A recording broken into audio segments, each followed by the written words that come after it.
செய்தியை பார்த்து வருகிறோம். கடலூரில் தவேக தலைவர் விஜய் நாளை மேற்கொள்ளவிருந்த பரப்புரை ரத்து செய்யப்பட்டிருக்கிறது. கூடுதல் விவரங்களை செய்தியாளர் பிரேமிடம் கேட்கலாம். பிரேம், விவரங்கள்.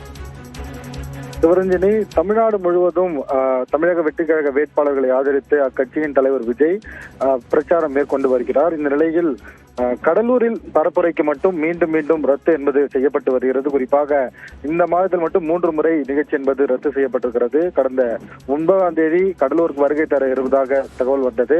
அப்போதும் நிகழ்ச்சி ரத்து செய்யப்பட்டது. அதைத் தொடர்ந்து 11ஆம் தேதியும் கடலூருக்கு வருகை என அறிவிக்கப்பட்டது.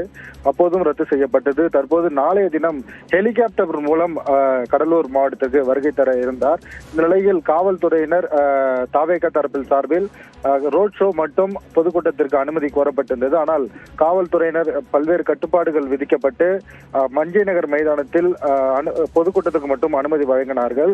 ஹெலிகாப்டர் மூலம் வருவதால் அருகில் இருக்கக்கூடிய அண்ணா விளையாட்டு அரங்கில் ஹெலிகாப்டர் மூலம் வருகை தந்து அங்கிருந்து பொதுக்கூட்டத்தில் விஜய் உரையாற்ற வேண்டும். 12,000 பேர் பங்கேற்கக்கூடிய அந்த கூட்டத்தில் முழுமையாக வெயிலின் தாக்கம் இருக்காதபடி ஷெட்டுகள் அமைக்கப்பட வேண்டும். பல்வேறு நிபந்தனைகள் என்பது காவல்துறை சார்பில் தெரிவிக்கப்பட்டது. ஆனால் விஜய் அவர்கள் ரோட் ஷோவிற்கு மட்டும்தான் எனக்கு அனுமதி வேண்டும் என்று தவேக தரப்பு சார்பில் கோரப்பட்டது. ஆனால் ரோட் ஷோவிற்கு முற்றிலுமாக அனுமதி மறுக்கப்பட்ட நிலையில் மீண்டும் விஜய் வருகை என்பது ரத்து செய்யப்பட்டிருக்கிறது.